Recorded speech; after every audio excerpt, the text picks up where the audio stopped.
दिन बीते, कर्ण चुपचाप अपने जख्मों को सहलाता रहा। वह कभी कभी अपने शरीर पर जड़े स्वर्ण कवच को छूता, मानो उसमें शक्ति खोजता हो। यह सूर्यदेव का आशीर्वाद था।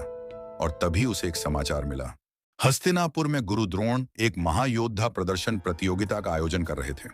सभी राजकुमार और योद्धा उसमें भाग लेंगे, विशेषकर अर्जुन, जो उस समय तक काफी प्रसिद्ध हो चुके थे। कर्ण की आंखों में एक बार फिर ज्वाला जली। अब वक्त था अपनी योग्यता को साबित करने का।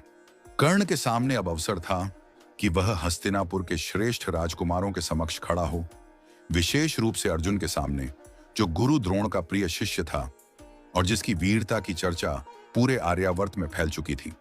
कर्ण तैयार था। उसने निर्णय लिया, वह हस्तिनापुर जाएगा और इस प्रतियोगिता में भाग लेगा। त्रासदी के बीज तो बोए जा चुके थे, परंतु कर्ण की कथा अभी अधूरी थी। एक नई रणभूमि उसकी प्रतीक्षा कर रही थी। हस्तिनापुर का रंगभूमि उत्साह से भर उठा था।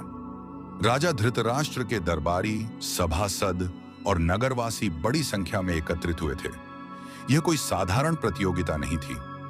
यह था वर्षों के प्रशिक्षण के बाद कौरवों और पांडवों के शस्त्र कौशल का सार्वजनिक प्रदर्शन। गुरु द्रोणाचार्य ने एक भव्य धनुर्विद्या प्रतियोगिता का आयोजन किया था। राजसभा में राजा धृतराष्ट्र विराजमान थे, आंखों से नहीं लेकिन अपने सच्चे सेवक संजय के वर्णन से प्रत्येक दृश्य को सुन रहे थे।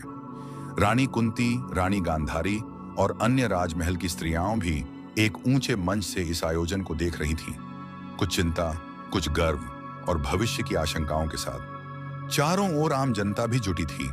जनमानस इस प्रतियोगिता को केवल एक तमाशा नहीं, बल्कि महाकाव्य के भविष्य के पन्नों को अपनी आंखों से बनते देख रहा था।